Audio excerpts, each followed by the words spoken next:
Welcome, everybody. Woohoo! It's so wild to be in person. Oh my gosh. Did everybody find their way here okay? It's a little bit of a maze. It was good? Awesome. Good instructions. Always love that. Awesome. So I would like to start off with the immortal words of Donna Summer. She works hard for the money, so hard for it, honey. She works hard for the money, so you better treat her right. So welcome back to our first event in like a year and a half. Our last one was January 2020. So it's been almost 2 years, and I want to thank you all for coming out tonight because it's I know it's like a mix of wacky feelings that we all have. Tonight's event is called Pay Me. It's all about GenX, ageism, equity at the workplace, you know, kind of all the things we experience, right? And tonight we're going to be talking smack about not getting paid what we're worth, how our Asian experience is a superpower, how as Gen Xers we need to talk more freely, openly, and without shame about money. And before I dig in a little deeper, I'd love to recognize the space we're in, SaksWorks, which is just, I mean, look at the Franz, people. I know Robin Gelfenbein will be doing a Franz pun tonight. Yes? You'll think of it. Okay, good. Work on that. Oh! I need tips, you guys. I'm rusty. Margaret Detweiler. I am the founder of TueNight. Yep. We are a platform for Gen X women. We do storytelling. We have a wonderful community called the TueNighters, and we have a newsletter called the To-Do List. So you'll find it all at TueNight.com if you want to go there. But before I get into all of that, I would love to introduce Nicole Calhorn from SaksWorks to explain about this place we're in. Yay, welcome. I'm going to stand on my tippy toes. All right, well, hi, guys. So welcome to SaksWorks, as she put so welcomely. So for anyone who hasn't been to one of our spaces, voila. So we've designed these spaces to be for work and life. So one of our main focuses is kind of democratizing the tools for well-being. So whether that's infused to our space, whether it's a quiet environment, having a ton of plants, making it just a place where you can come together, gather, you can work out. We really try to just infuse, again, all these different elements throughout our space. Part of it is connection programming, so bringing people together to have different discussions, which you are so going to have tonight. So we're really excited to have you. If anyone's interested in any tours, you can pull me or any one of the team members aside, and we can kind of show you around. But enjoy the space, have fun. Welcome to SaksWorks.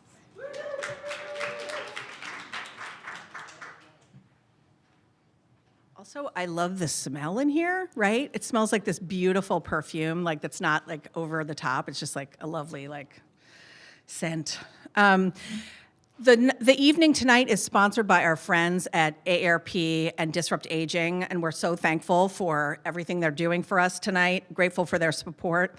They've done actually some research on women work and the road to resilience, working women at midlife and beyond, and they have a report that has some sobering statistics. Over half of women have looked for a job since turning 40. Of those, nearly 1/3 cite age discrimination as an impediment to finding a job, the most common type of discrimination by far. It's kind of shocking. 21% of female workers between 40 and 55 are underemployed due to COVID, caregiving responsibilities, or the impacts of gendered ageism. So, you know, here at TueNight, our whole sort of raison d'etre, if you will, is to, you know, use the power of storytelling to get, you know, a lot of these points across about what it's like to be in midlife and really tell our true and honest stories. We feel that by telling these stories, we can really reclaim some of our power about what it's like to be over 40, what it's like to be, you know, a woman in midlife, and, you know, change the paradigm of aging, essentially, because everyone's story has value. And as I said tonight, you know, we're talking about money, and it sometimes feels like dangerous or like tacky to talk about money, but we're trying to reclaim that as well and really be honest and true about our real stories. So a few bits of housekeeping. As you may have found, the bathrooms are kind of too, how would you describe it, Rachel? Oh, by the way, that's Rachel Sklar, who Let's give a shout out to Rachel. She's off duty, but she's the coolest. It's like the bathrooms are like it's like down that hall and to the left. Make a left at the plant wall. That's good. We are using hashtags tonight. Please take lots of photos, share them on social. Hashtag is GenX Equity, and hashtag Disrupt Aging, of course. And please tag at TueNight if you would. And at SaksWorks, yes, sure.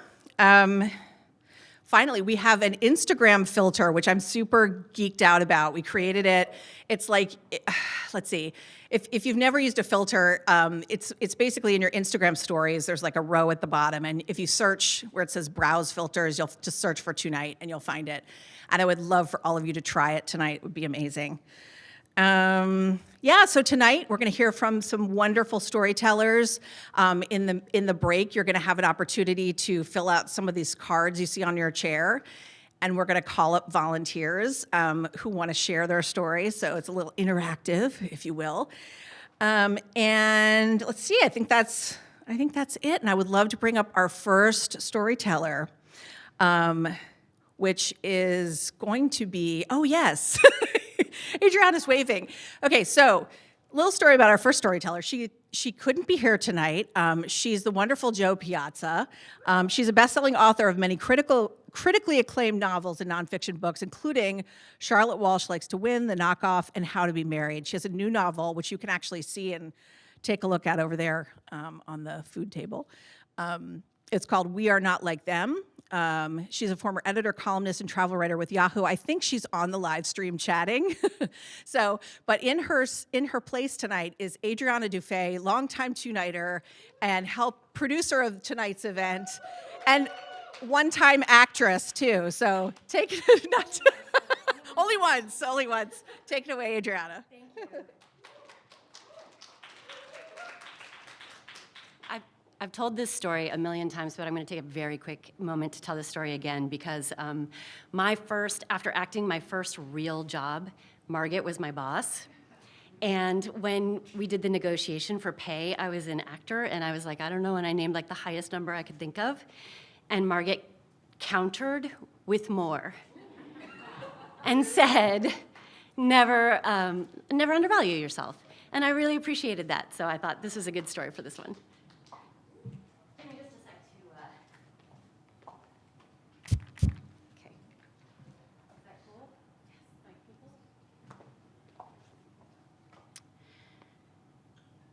Women do too much work for free. We always have. Maybe we can't help ourselves. Or maybe men can't stop themselves from expecting it and accepting it. Whatever the reason, women's unpaid labor has been driving the global economy since the beginning of the global economy.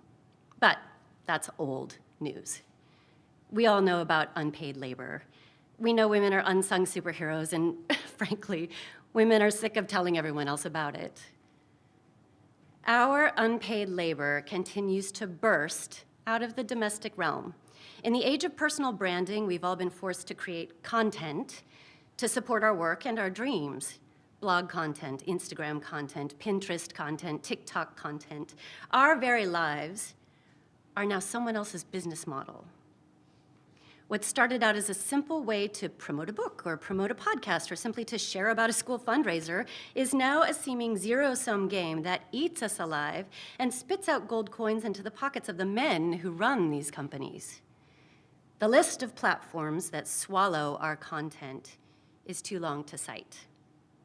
We post selfies and pictures of pregnant bellies, inspirational quotes, fields of flowers, dance videos, diapering videos, laughing videos, crying videos. We post our books and interviews about our books and the very terrible manuscript of our books, the very first terrible manuscript of our books, because the internet loves a work in progress. Many of us have become nonstop content shops, whether we are creating a business around ourselves or simply laying claim to the women we are or want to claim to be. Our vital need to brand ourselves as a successful author and a attentive mother, a loving wife and a doting daughter simply lets the scroll of sales continue. And through it all, we are their free programming. I, too, am feeding the scroll. My new book launched this month. And in addition to in-person and virtual events, I'm also doing nonstop Instagram broadcasting and posting in order to get my book in readers' hands.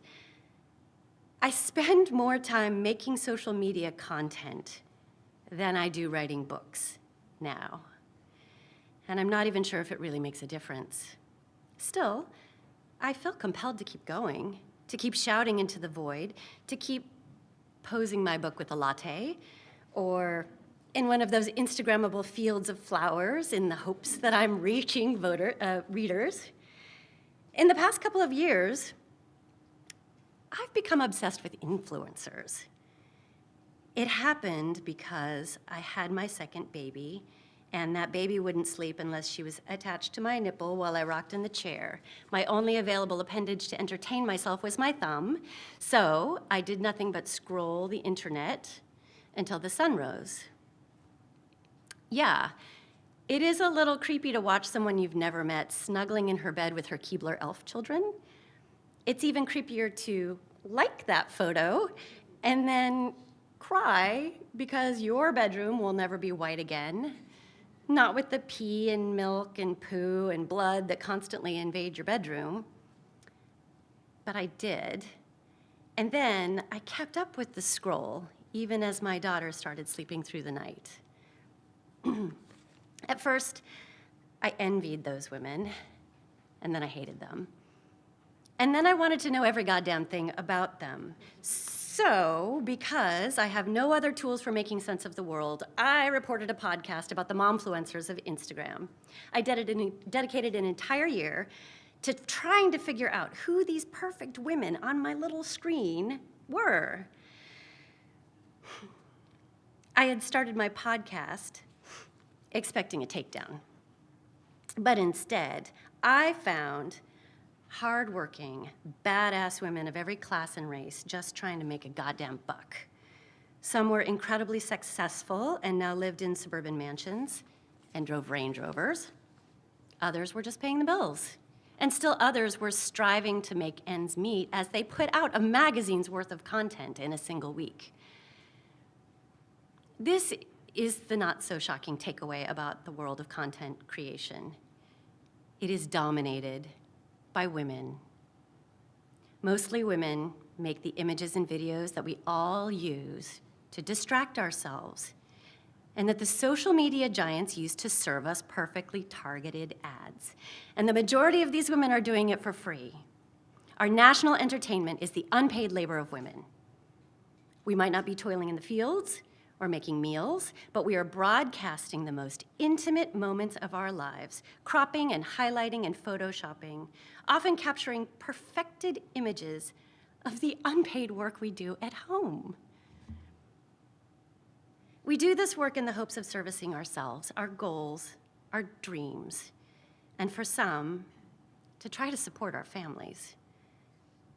But the real beneficiaries are, once again, the men behind the apps who will eventually walk away with all the real money. Thank you.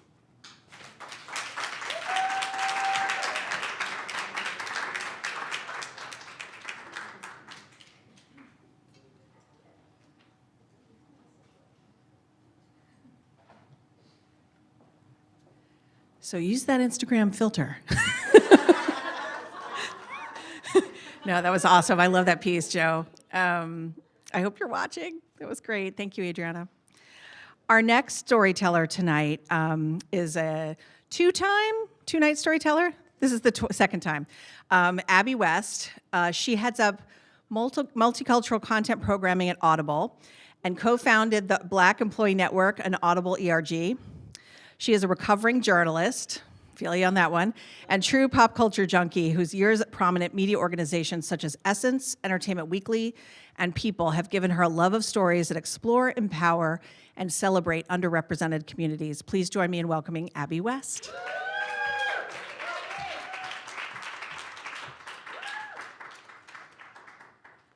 I'm gonna see if I can do this. Look at that, look at me. Okay. This is a work in progress for me. So, I'm a grown-ass woman. I was a grown-ass woman a couple of years ago when I received a job offer that thrilled me to no end. But it also made me challenge my whole concept of what I'm capable of. It came at a time after I'd been laid off in one of the ever-increasing rounds of cuts that signaled the death march to the end for Time Inc. I'd taken a pay cut in the job that came after that, which made things pretty tight for a single mom with two teens. But I'd weathered that storm as I'd figured out what was next, knowing it was time to pivot out of traditional magazines and journalism. And this new job offer gave me that pivot. It put me back to my last top salary, and bonus, it came with stock. So, needless to say, I was thrilled. And then a wise girlfriend of mine who happens to work in the HR lane told me, ask for $20,000 more. And I looked at her like she was nuts. I said, are you kidding me? They're gonna take the offer back. And I actually said those words out loud to an adult woman, as an adult woman, that they were gonna take the offer back. I know that much has been written about how working women should know their worth in the job market and seek to be compensated accordingly. That we should play the negotiation game like most men do, with audacity. And that we should approach things from a place of strength and not weakness. Yes, yes, and amen to all of that. But that also presupposes that you're not working with a truckload of complicated self-narratives based on years of trauma and other events that form your worldview. I could not have been a bigger believer in asking for more. Okay, let me rephrase that. I could not have been a bigger believer in telling other people they should ask for more. Even though I'd worked in so-called elite spaces and had a career that I'd enjoyed and where I was respected, my own past of being sexually abused as a child had imprinted a survival method that had spread its tentacles into every part of my life, including my work world. And the lesson? Do not call attention to yourself, because that way lies trouble, and no good can come of it. Go along to get along. The conflict came because my true nature is one that loves to create and excel, and revels in all things creative, and wants to be seen for all that I am and what I can offer to the world. In my working world, this translated to wanting to fly high with big ideas, inherently putting myself forward and stepping into the spotlight. But I often muted that impulse and capped my own expectations of what I could achieve, even while paying lip service to self-empowerment. I was living a life that said, you're lucky to be in the big game, so just stay quiet, and no one will realize that maybe you shouldn't even be there. It was a combo platter of imposter syndrome and distorted self-perception with a little dash of PTSD. I was doing what many of us do, which is pack up our decades' worth of baggage, carry them into each new space, and then wonder why life was feeling so heavy and difficult.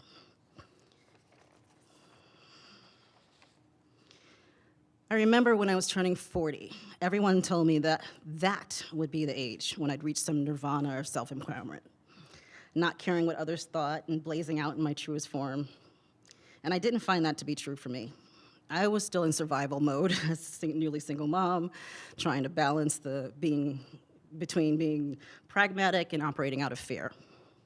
And I'm closer to 50 now, a little too close. And I have only recently started to drink in that sense of true self-knowledge I was promised would come. I can thank therapy and all the work I did there for shifting me from crisis management to self-exploration, which allowed me to share my real self with my carefully cultivated circle of friends. So how did my negotiation play out? After reminding me that the worst thing that could happen is that the offer number wouldn't budge, my friend helped me craft the language for the ask. I pushed through my discomfort and received significantly more than what was first offered. So not only did I come out ahead financially, and good God, I'm still so grateful to not be one paycheck away from disaster, but I found that the true wealth in taking the next step was to becoming my truest self. Thank you.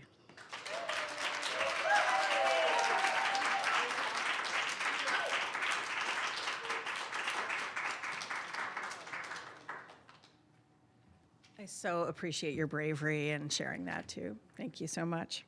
That's my friend. Oh, yes! Woohoo! That's awesome. All right. Our next storyteller is also a two-time storyteller, I believe. This is number 2. We'll keep them going. Tracy Lynn Lloyd. She is a writer, a marketer, a feminist, and her work has appeared in the Washington Post, Narratively, The Establishment, and Cosmopolitan, and TueNight, of course. And she's going to talk, I just have to read the title of her story, which is God Grant Me the Confidence of a Mediocre White Man. Please welcome Tracy.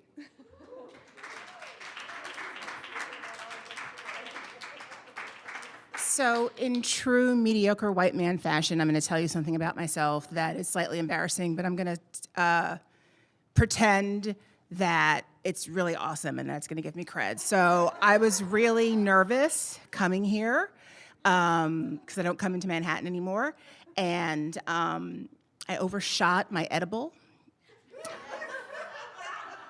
So, but I'm here. And I'm going to read this story to you. We've all encountered them. Mansplaining jerks on social media, coworkers who overtalk you with dumb ideas that get praised by the boss. Yes, I'm talking about mediocre white men, scourged to qualified women in classrooms and boardrooms alike, always misquoting facts, but secure enough that their manhood and their whiteness will overshadow any mistakes. And for the most part, they're right. The mediocre white man gets praised for everything he does, and he runs the world. Have we forgotten the last president who won on the basis of fake facts, brash masculinity, and unearned wealth? Well, this year at age 49, and with so few fucks that I couldn't locate one with a microscope, I decided to adopt the confidence of a mediocre white man and see what it would bring me in my job search. As luck would have it, a long-lost high school friend had reached out to me earlier this year. Her company, a digital marketing firm, was looking for a writer, and she wanted to know if I'd be interested. This was the perfect opportunity for Operation MWM. I told her that I was interested and that I was enthused about learning more. I employed the first rule of the mediocre white man: work your network. This is a good time to mention that I was mostly qualified for the job. They wanted help writing sales and marketing collateral and a website, and I had an executive career in marketing for 12 years. I also had 6 years' experience as a freelance writer. I'd written tons of essays, but also sales materials in food, personal care, beauty, and healthcare categories, but I had little experience in digital marketing. Fudging this expertise was where my MWM confidence would be best employed. I should also mention that I have a BA from Yale and an MBA from Duke, and I was counting on those credentials to overshadow my lack of relevant experience. My first interview was with MWM Kryptonite, a very smart, very accomplished white man who knew what he was talking about. Did I mention my impressive education? I needed it to dazzle my interviewer because all the research I'd done for the meeting was to glance at the corporate website, which he asked me about halfway through our interview. Did I mention that everything I knew about corporate websites was probably obsolete 20 years ago? This was the perfect time to employ classic mediocre white man bravado. I hate it, I responded. All of the descriptions are too technical and you lost me halfway through, I continued boldly. Apparently, I had looked into their central problem with the website. Yes, my interviewer exclaimed, that's exactly what we think and exactly the problem for marketing professionals like you. Either I knew something about websites after all, or my lack of digital marketing experience was proving in my favor. I was advanced to the next round. The second interview was with the company's head of business development. He was a sales and marketing practitioner with an entire career in digital marketing. I decided to approach him like a used car salesman, the ultimate MWM. I'd be folksy and approachable, like George W. Bush. I'd try to make a personal connection so he'd like me and I wouldn't have to talk about my skills that much. When we began our Zoom call, I noticed that he sat in front of a wall of CDs. Did you miss any concerts during the pandemic that you really wanted to see? My question kicked off a conversation about the Rolling Stones, U2, and the state of rock music in the 20-teens. I impressed him more with the fact that I listened to Led Zeppelin than I would have been able to with anything I knew about digital marketing. Obviously, you have the background for this position, my interviewer opined. Your next stop is to meet with the chief marketing officer. It was a pleasure to meet you. I couldn't believe that I'd led with personality and gotten past the interview successfully. As a Black woman, I'm used to leading with all my credentials, hoping that I'll be deemed worthy to do business. I'd sat across from countless white men and played my interview straight down the line, answering in an upfront manner that showcased all of my most positive qualities. But I vowed to keep moving forward with Operation MWM. I wasn't sure how mediocre I could be with a C-level marketing executive who is described as having invented digital marketing. Nevertheless, I stuck to my policy of not studying for the interview. If I was going to get the job offer, it would have to happen using what I already knew.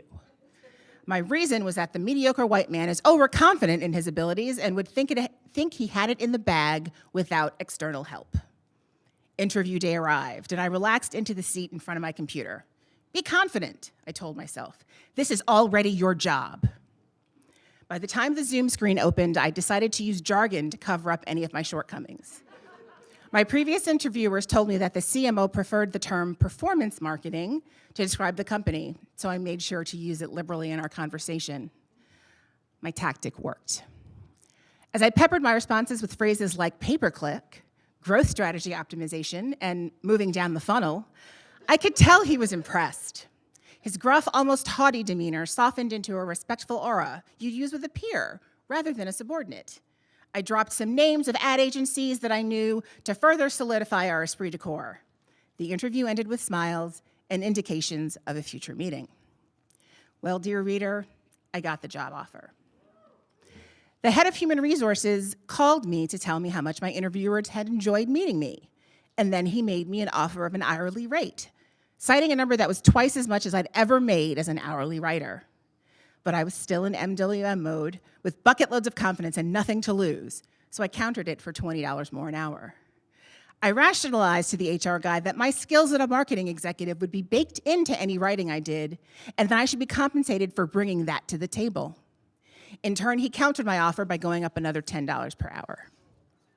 In the end, I didn't take the job, because I wasn't really qualified. But I learned something important in the interview process. I learned that it's okay for me to ask for what I want, and that it's okay for me not to be absolutely perfect in every interview. I may not be a mediocre white man, but I'll definitely be using their confidence to get what I want in the workplace. Thanks.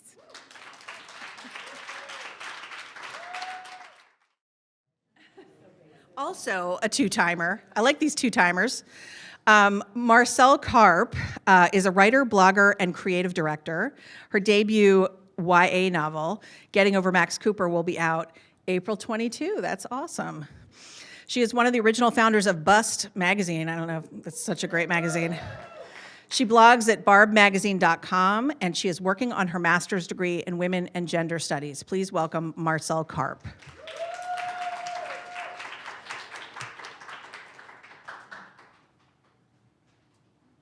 Oh yeah, this is hi. Hi everybody. How great is this evening? Margaret, thank you so much. Adrianna, thank you for the large font. I really appreciate it.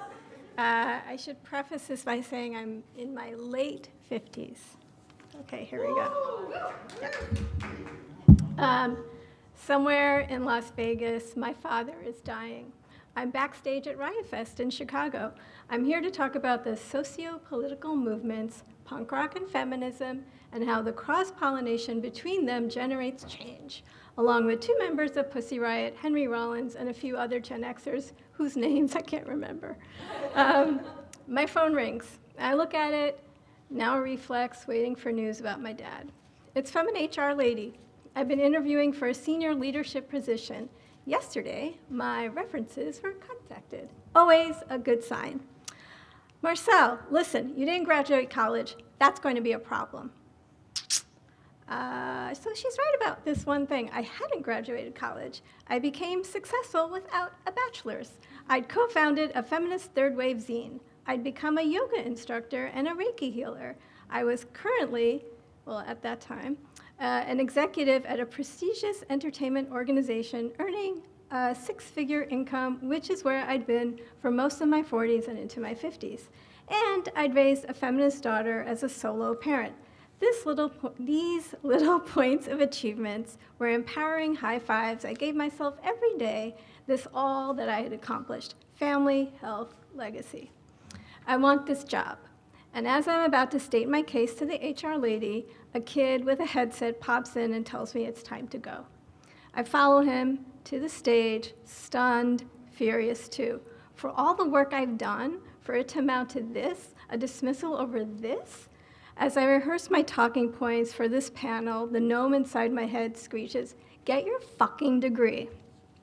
The fury of inequity that reverberated through my veins in my 20s has turned into a rage of indignation here in my 50s, of weathering bullshit. I face the suffocation of the patriarchy on the daily. So many white men who fail up trying to tap my ass is a whole book series I'd call How to Get Ahead in Business, a story about gender oppression and assery. Clinging to my feminist legacy, a shield keeping my very fine ass guarded but rarely protected. I get fired, my dad dies, and I don't get that job. It's been a few years since that incident at Riot Fest. Grieving took a great deal of time. Oh gosh, thank you so much. Thank you. But then that slap of reality hit. Years of erratic freelancing, my daughter's college tuition, and a bank statement demanding I wipe the tears away. I needed to be employed. Men, particularly cishet white ones, seem to work basically until the day they die. Women don't have that luxury, forced to retire at the first sign of a drooping jowl. I knew one sure thing: how to be a feminist badass. When I was doing my third wave zine, I provided a platform for women agitating for the world we wanted to live in. Maybe in academia, if I got my degree, I could continue that work, translating my immersive experience into feminist scholarship and teach college students, people whose minds were ramping up into imagining their legacy, about these intersectional and inclusive dimensions. It was a eureka moment for me, a seemingly doable solve. But to teach at the college level, I'd need to get a master's. Oh, and before I could do that, I'd have to get this fucking bachelor's. And so began the master's math. The major I'd had in the 80s, which is when I went to school, didn't exist, so I had to declare a whole new major, English literature. Great. 36 credits of reading Shakespeare, Mrs. Dalloway, and fucking poetry awaited me. Could I complete my bachelor's in a year? Yes, because we were now in a pandemic, and everything from school to work was done via video conferencing. So I juggled freelancing with being a student. I took classes during the summer sessions, I took full loads during the fall and spring, and even fit in 2 classes in a 3-week winter session. Bonus, I earned a mature person scholarship, which cut my tuition cost in half.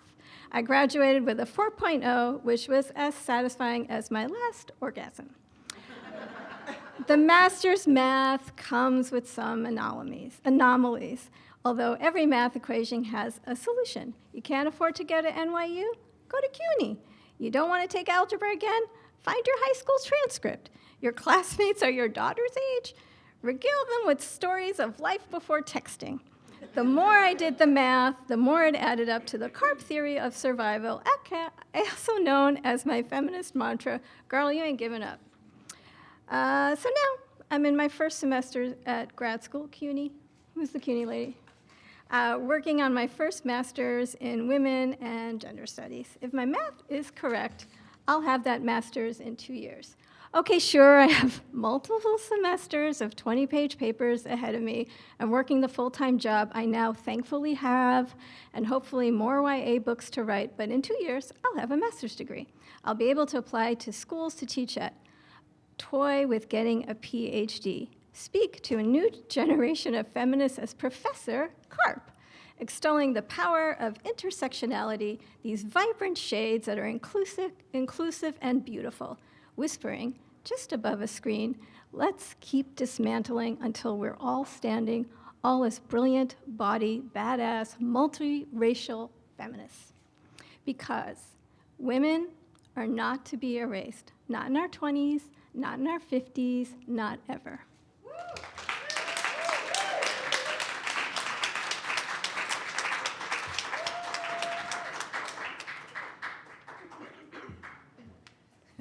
Thank you, Dr. Karp. All right, so we are coming up on our final storyteller, Tanzina Vega, who I first heard on the radio talking about GenX, and I was so intrigued, and I was like, I had to find out everything about her. I was like, what's she talking about? And she was really talking about it from a broad perspective, and I appreciated the conversation so much, and I was like, I had to get to know her, so that's how I first heard about her. Tanzina Vega is the former host of The Takeaway on WNYC. She's an Eisner Fellow at the Nation Institute, author of the forthcoming book, Uppity, and a Ferris Professor of Journalism at Princeton University. Tanzina has contributed to CNN, CNN Money, WNYC Radio, Reuters Television, Billboard Magazine, and the New York Times, where she won an Emmy Award for Outstanding New Approaches in Documentary Media. Please welcome Tanzina.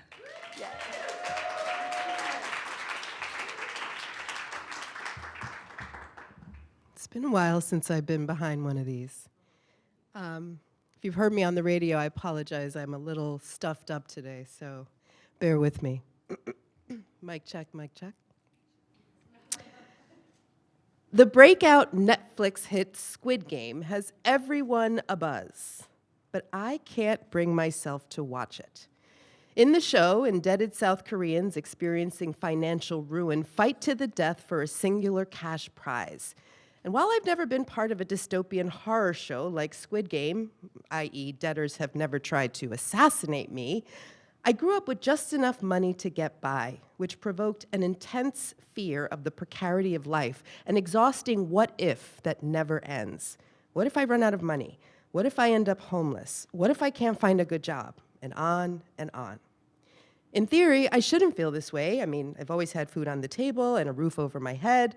But living on the edge of poverty is a shadow that's followed me my entire life. Almost every major decision I've made, from where to go to school to what to do for a living, has been driven first by my ability to afford it.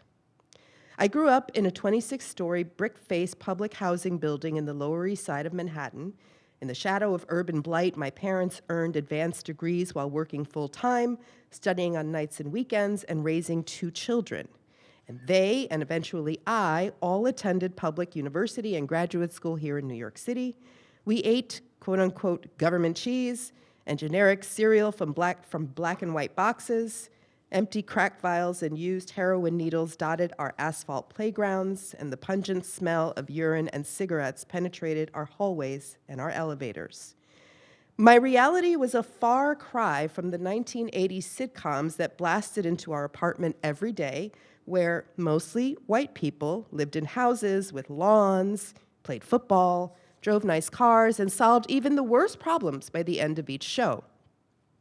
I wanted so badly to know what it was like to smell flowers instead of urine, and to have the peace of a backyard instead of the noise of the streets. Well, the common advice back then was that if you worked hard and went to school, you'd be able to escape poverty. So, as soon as I was able to work, I did. I was 14 years old when I landed my first job as an administrative clerk for an investment bank through a scholarship program. I made $3.33 an hour and worked 40 hours a week during the summer. And I kept that job until college, but my salary frustratingly kept pace with the minimum wage. I wasn't able to save money since I spent every check on office-appropriate clothes, and I never missed a day of work and always showed up on time. But yet I was never chosen to do any work beyond administrative tasks. I was proud to have a job in a fancy office with marble floors and fresh cut flowers in the lobby, but I was still a young Puerto Rican woman making a pittance surrounded by almost all white men in suits. The biggest gap was knowing that many of them would go home to their Park Avenue apartments after work while I would go back to the projects. The idea that success in the United States is a meritocracy glosses over the reality that people of color, especially women of color, experience major inequities in pay over the course of their lifetimes.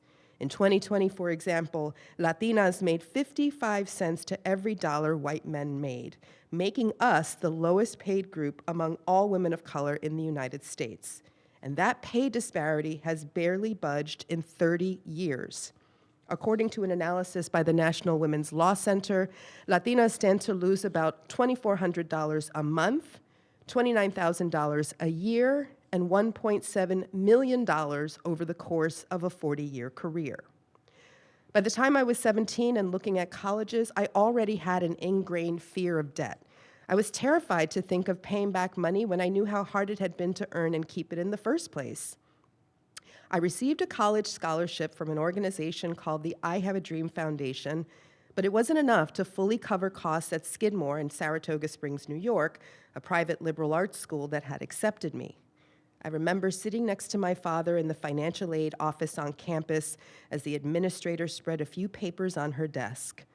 We would have to take out loans and find other ways to fund the $25,000 a year price tag, this in 1991. I remember my father's baritone voice getting lower as he asked the officer a few more questions. I kept my eyes on my desk, a flush of embarrassment moving up my face. I was afraid to go into debt without knowing how I would pay it off after college, so I chose the more practical option, a state school where my scholarship dollars went the furthest. But it wasn't only the pay gap that would haunt me for most of my career. It was also the fact that generational wealth didn't exist for us. Researchers at the Brookings Institute describe wealth as, quote, a safety net that keeps a life from being derailed by temporary setbacks and the loss of income. But perhaps most telling is how that safety net, quote, allows people to take career risks knowing that they have a buffer when success is not immediately achieved. On average, white American families have 10 times the wealth that Black and Latino families do. Choosing a major was tough since I knew I wasn't cut out to be a doctor and I didn't even know where to start if I wanted to pursue a law degree. So in the wisdom of my youth, cringe, I chose sociology, which at least had a practical statistical application and felt somewhat more grounded than, say, philosophy. When I finally hit the workforce armed with my degree, I knew I wanted to work in media, but there was a catch. I could not work for free, and that meant no unpaid internships at fancy magazines or public media. Instead, I worked my way up the journalism ladder by freelancing and ultimately attending a public graduate school. I couldn't afford the private school options until I landed a full-time position. Being child-free and living in a rent-stabilized apartment for 15 years also made that possible. I put my career above all other ambitions and sacrificed nights, weekends, holidays, and gatherings to be on call for work. I kept thinking what I had been told, that if I worked hard, it would all pay off, and for a while it did. Over 2 decades, I've worked at the New York Times, CNN, and WNYC Radio. And then everything fell apart. At the beginning of 2020, I was in my mid-40s and pregnant with my first child. He arrived at the end of January, and within 6 weeks, we were in a full lockdown because of the pandemic. I found myself alone and quarantined with a newborn baby in my apartment.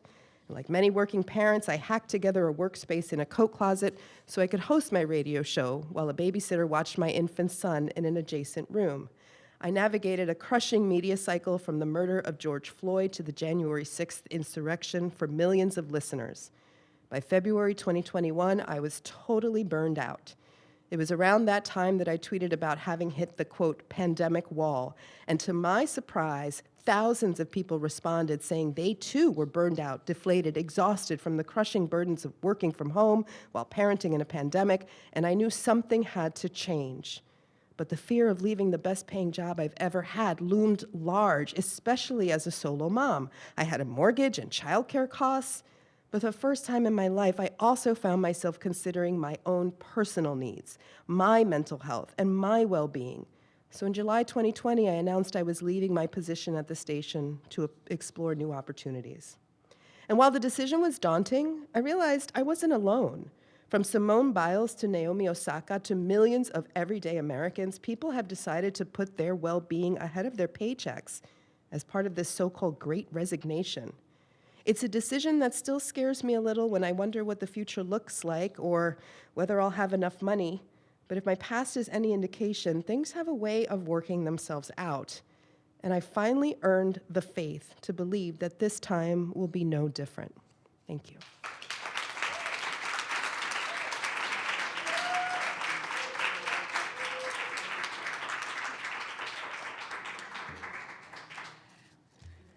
Thank you so much. I wish the best for all of us. These are tough stories to share, and I think it's important that we're sharing them. And I just wish hope for the best. For everyone. That is the end of our storytelling. I'm so thrilled that you all came out. You know, it was a smaller group. We usually have bigger spaces, and I'm not bigger spaces. This is actually the biggest space we've been in. What am I saying? We usually have 100 of people, but because of COVID, it's a little different, and I think it's nice actually to have this intimate group. So it's been really wonderful, and I so appreciate you all coming out tonight. I want to thank AARP and Disrupt Aging for sponsoring tonight. It's they're really supporting what we do, and we're so thankful. Yep. I want to thank SaksWorks for putting together, helping us put together this event. Thank you, Rachel. Thank you, Cheyenne. Thank you, Nicole. They're really fantastic, and I love the space and the Franz. Let's give it up for the Franz. Yes, Adrianna, who is just the best at all things, reading other people's stories, especially. That was really good. And Stormy, of course, who, has been with us since the beginning too. Stormy, where'd you go? There you are, back there. And you all, and I hope, definitely check us out on TueNighters.com, TueNight.com, and sign up for our newsletter, and we'll see you next time. Thank you.